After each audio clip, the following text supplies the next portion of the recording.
Good day, everyone. We are in the biology and integrated science, and as I told you earlier, we're looking at the biology concepts that are in integrated science. This will enable you to be able to, you know, teach the biology concepts that are in integrated science very well, and probably be able to teach biology too, in case you are given maybe for your teacher practice or uh, as a fully trained teacher in future. So today we shall be looking at reproductive system. Just like we have been explaining what systems are, I told you that when we talk about system in biology, we're talking about groups of or different organs that have come together to perform a particular function. And so in the case of reproductive system, it's actually made up of organs that have come together to perform the function of reproduction. Reproduction, we are aware that is the ability to give rise to new individuals. So we can say that reproductive system is responsible for the purpose of reproduction. And we can also say that it's responsible for producing offspring or offsprings. Now, reproductive system varies in different organisms. In different organisms. In plants, for example, the reproductive parts are actually made up of flowers. The flower or flowers, each of them, they contain the male and the female reproductive structures. The male reproductive structure in flower is actually made up of what we refer to as steme, and this steme is made up of the anther and filament, while the female reproductive or the female structure is called the pistil, and the pistil is made up of the stigma, the style, ovary and ovule. In animals, especially mammals, the female reproductive system consists of the ovary, the oviduct, the uterus, the vagina, while the male reproductive structure contains of testes and others. Will still get there, but before then, look at the simple diagram of a reproductive system in the female reproductive system. You will see that it is made up of one long thing that is referred to as the fallopian tube. We have what is referred to as the ovary, that round thing there that is looking as if it's standing or is being held by something is referred to as the ovary. And you have the uterus, we have also the cervix, and we have the vagina. The ovary actually produces the egg. The egg is also referred to as the oval, the ovum, which is also the ova, which is also, the male or the female or the egg cell is being produced by the ovary, and this will be carried through the fallopian tube to the uterus. So the fallopian tube helps in carrying or transporting the egg that is produced from the ovary down to the uterus. Another thing or another function that is being carried out by the fallopian tube is that fertilization takes place here.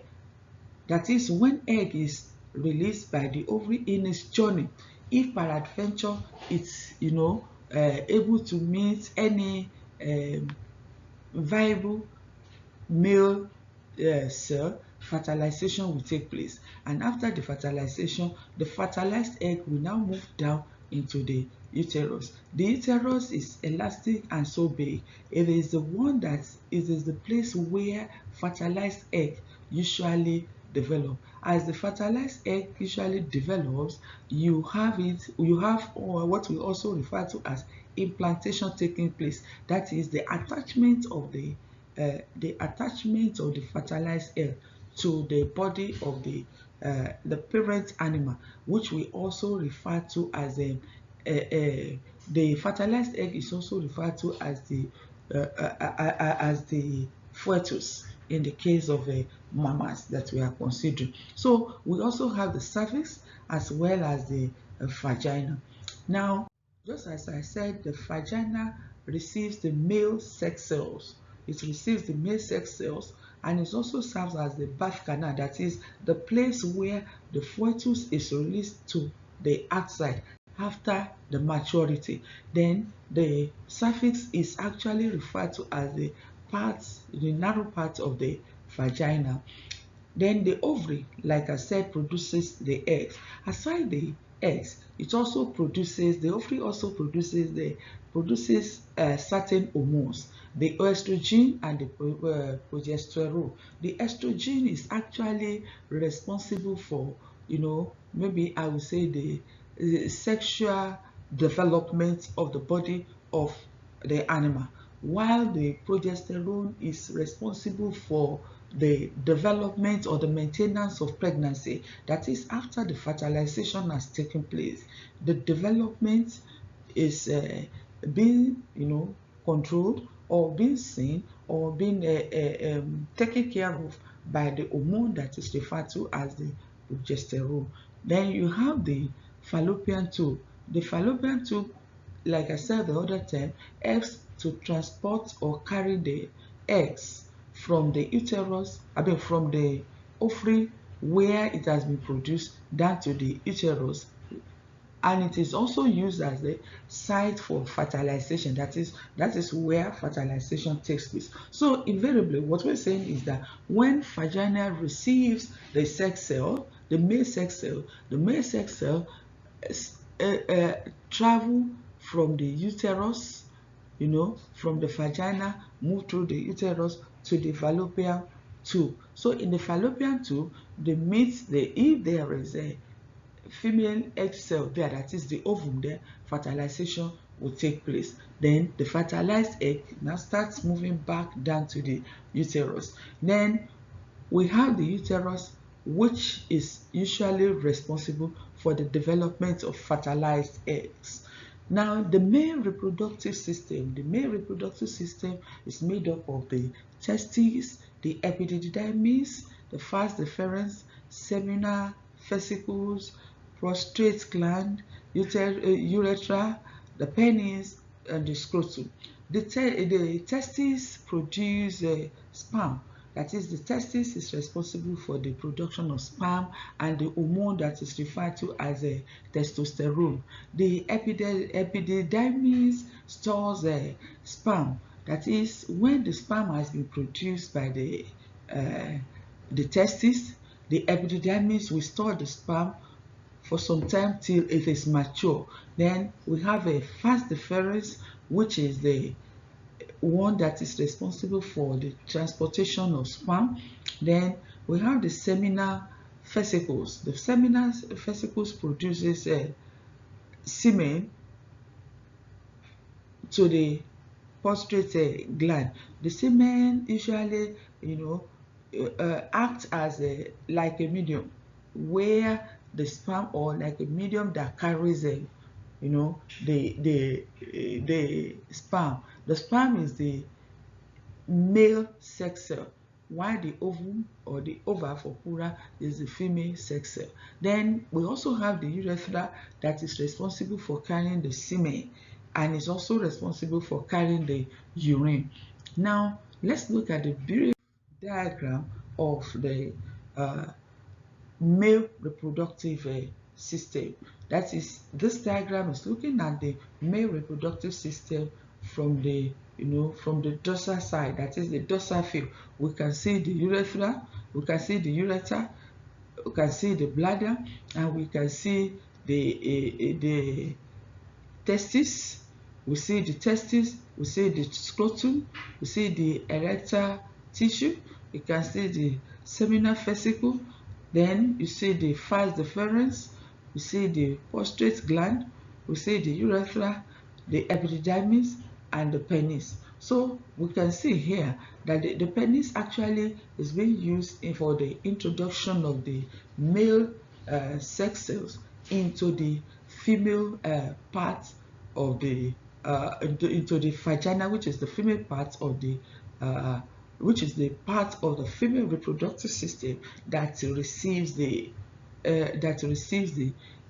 male sex cells.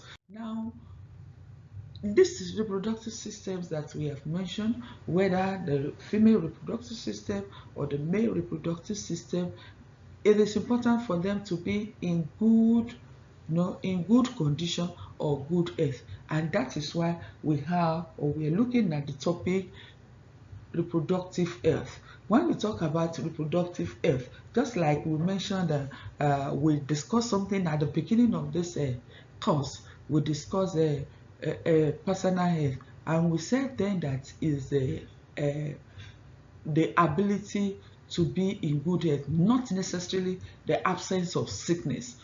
Now, when we talk about reproductive health, it's also the overall well-being of the reproductive system and its functions at all stages. That is, when the reproductive system, when the reproductive structures, when the reproductive organs of the reproductive system, when all of them are in good condition, when they are having, when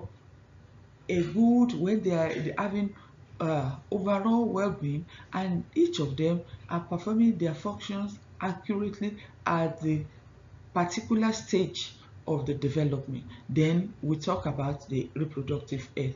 It also includes the ability to have safe and satisfying sex life. That is, it includes the ability of the animal to have a safe, sex life.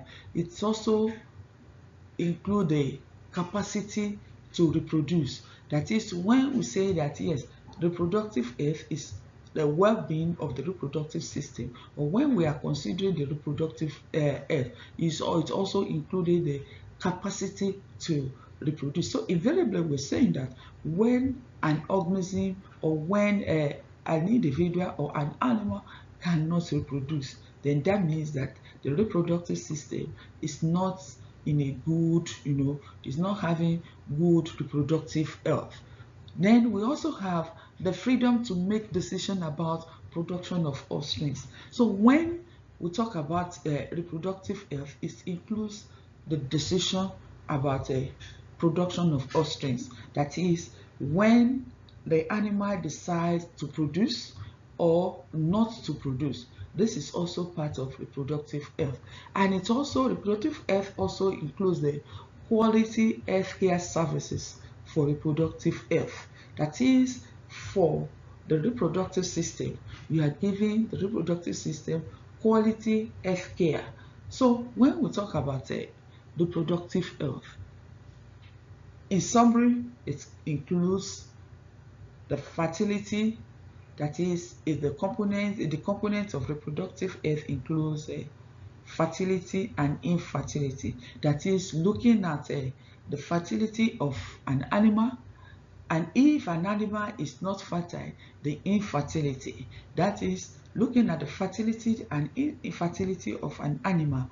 The two come under reproductive health.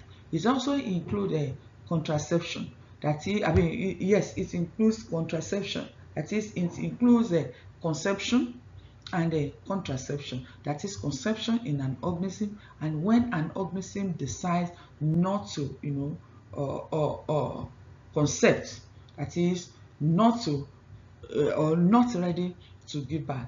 It's also part of the reproductive health. It's also composed or made up of maternal and perinatal health. That is, the well-being of the mother during pregnancy, and as well, after pregnancy. All this comes under reproductive. We also have the inclusion of reproductive health. We also have other things under or being included under reproductive health, such as the prevention and treatment of STI diseases. When we say STI diseases, that is sexually transmitted diseases. So the prevention of these diseases and the treatment when there is these diseases, the treatment is also included under reproductive health. The diagnosis and treatment of various reproductive disorders. So when we have various reproductive disorders or conditions, all these, they come under reproductive health. So when we are talking about reproductive health, the reproductive health generally means the well-being of the reproductive system is functioning, the individual is functioning, and it functions in relation to individual uh, mental and emotional situation.